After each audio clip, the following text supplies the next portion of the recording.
بسم اللہ الرحمن الرحیم۔ السلام علیکم ورحمۃ اللہ وبرکاتہ۔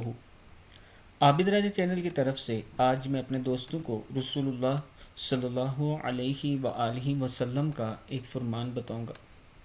میں اپنے تمام دوستوں سے گزارش کروں گا کہ اللہ تعالیٰ سے ہمیں دعا کرنی چاہیے کہ اللہ تعالیٰ ہم سب کو رسول اللہ صلی اللہ علیہ وآلہ وسلم کے فرمان پر عمل کرنے کی توفیق دے۔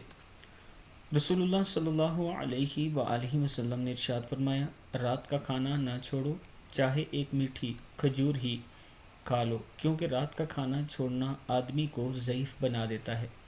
ابن ماجہ کی حدیث ہے کہ اگر آپ رات کا کھانا چھوڑیں گے تو آپ جلد بوڑھے ہو جائیں گے، ضعیف ہو جائیں گے۔ رات کا کھانا ضرور کھایا کریں۔ اللہ تعالی ہم سب کو خاتم النبیین حضرت محمد صلی اللہ علیہ وآلہ وسلم کے ہر فرمان پر عمل کرنے کی توفیق دے۔ السلام علیکم ورحمۃ اللہ وبرکاتہ۔